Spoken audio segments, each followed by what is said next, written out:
Olá, estudantes! Nesse vídeo eu vou falar um pouco sobre o tema modernidade líquida. Então, esse conceito de modernidade líquida, ele foi desenvolvido pelo sociólogo polonês Zygmunt Bauman. E ele diz respeito a uma nova época em que as relações sociais, econômicas e as relações de produção, elas são muito frágeis, elas são muito maleáveis como líquidos. Então, daí essa denominação de sociedade líquida.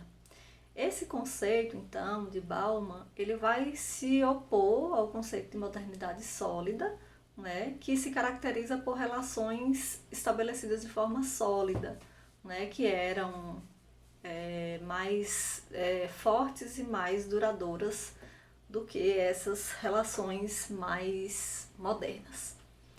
Então, primeiro, né, pensando o que é modernidade líquida, Bauman ele definiu, né, esse conceito de modernidade líquida como sendo característico de um período que teria se iniciado depois da Segunda Guerra Mundial, né, mas que teria ficado muito mais perceptível a partir da década de 1960. Né? Então ele faz uma divisão. Antes da Segunda Guerra Mundial, nós teríamos a modernidade sólida, né, caracterizada por essas relações mais sólidas e fortes, e a partir da Segunda Guerra Mundial, sobretudo depois de 1960, teríamos como característica, né, a modernidade líquida. Então, essa modernidade sólida, ela era caracterizada, né, pela rigidez e por relações humanas e sociais, né, mais sólidas. Então, nesse processo, né, a busca pela verdade acabava sendo um compromisso dos pensadores dessa modernidade sólida, né? As relações sociais e familiares, elas eram muito mais duradouras, né? E o cuidado com a tradição também era muito mais significativo, né? Então, apesar de Bauman reconhecer, né, que havia aspectos negativos nessa modernidade sólida, o que tinha de positivo era a confiança na rigidez das instituições e na solidificação das relações humanas. Né?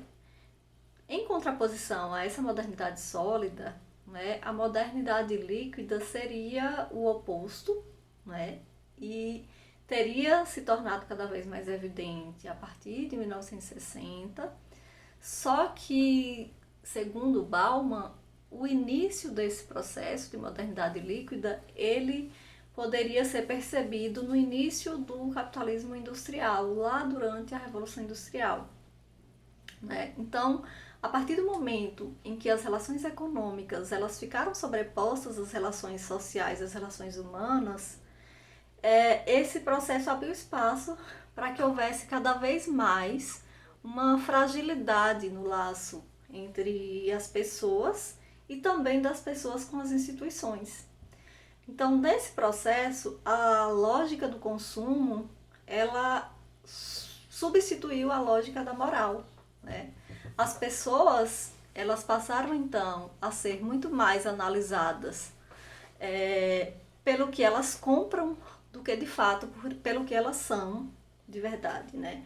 A ideia de compra, ela também teria passado a fazer parte das relações sociais. E as pessoas passaram então a comprar afeto e atenção.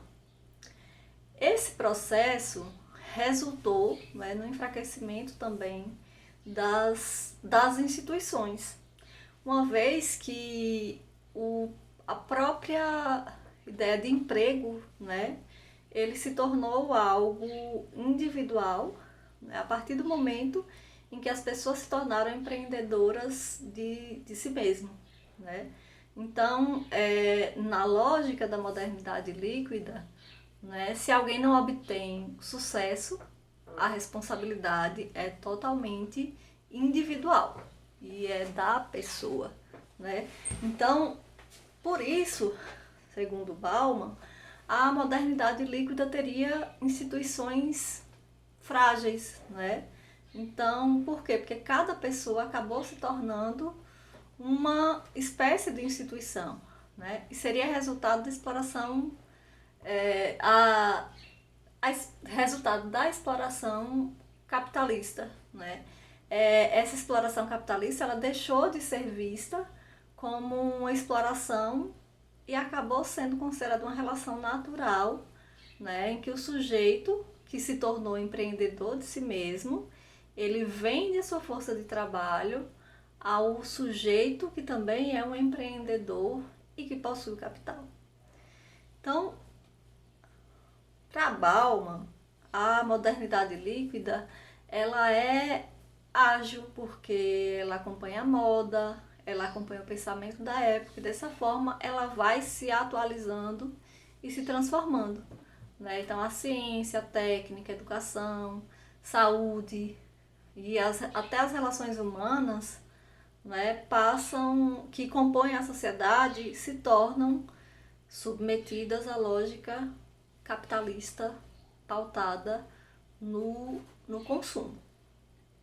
Então, apesar de a gente estar falando dessa questão do consumo, né, muito pautada nas consequências dessa sociedade, dessa modernidade líquida, né, ela também afetou as relações humanas, né, porque as relações da modernidade líquida, elas acabaram, né, se tornando muito mais superficiais, né, do que no contexto caracterizado como modernidade sólida.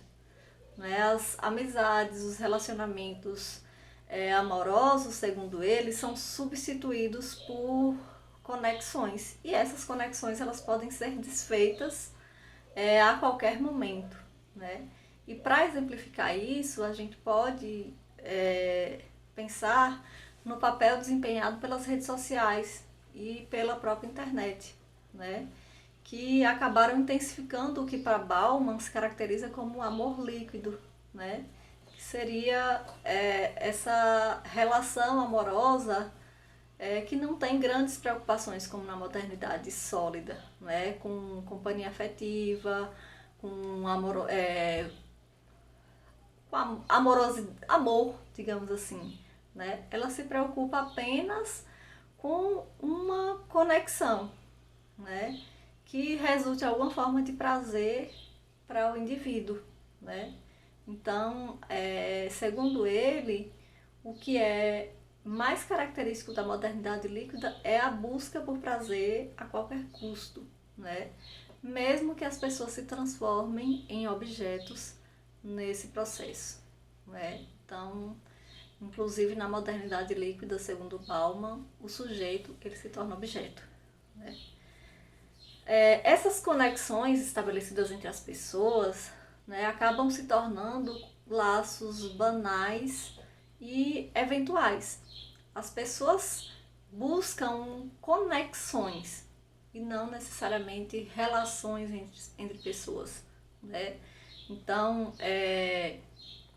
quanto mais amigos, quanto mais seguidores você tiver, né, mais você pode ostentar. É uma possibilidade, um motivo de ostentação nessa modernidade líquida. Outro aspecto que Bauman traz nessa questão da modernidade líquida é relacionado até ao próprio sexo, né? Que para as sociedades humanas, né, e na própria modernidade sólida, o sexo deixou de ser somente um instrumento de prazer e uma possibilidade, né, de compartilhamento de emoções, de amor, um símbolo de confiança entre as duas pessoas. Só que na modernidade líquida, o sexo é apenas um instrumento de prazer, né, e não deve ser medido de forma qualitativa e sim quantitativa. Né? Quanto mais frequente e com maior número de pessoas, melhor. Né? Quanto menor o vínculo entre esses parceiros, melhor.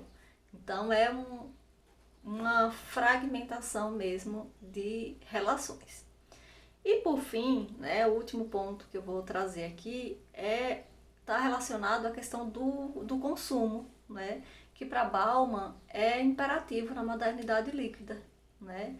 Que, segundo ele, foi criado todo um aparato para que o capitalismo conseguisse progredir desenfreadamente por meio desse consumo irracional, né? Para além, né, de ser da mercadoria ser fetiche, como o próprio Marx, né, observou na sua época, a modernidade líquida ela fez, né, ela protagoniza um fetiche pelas marcas, né, e o produto em si ele não tem mais tanta importância, né. O que vai ser mais importante é o fabricante e principalmente o preço, né. Então, apesar de consumo sempre ter sido sinônimo de status, na modernidade líquida, o consumo e o status têm uma carga simbólica muito mais intensa do que existia na modernidade sólida, né?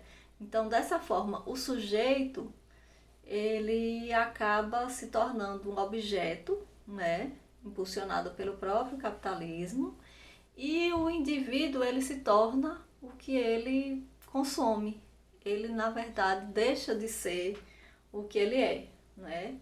O sujeito, na lógica da modernidade líquida, ele é aquilo que ele consome. Então, eram esses aspectos da modernidade líquida que eu queria trazer e por hoje é só. Tchau.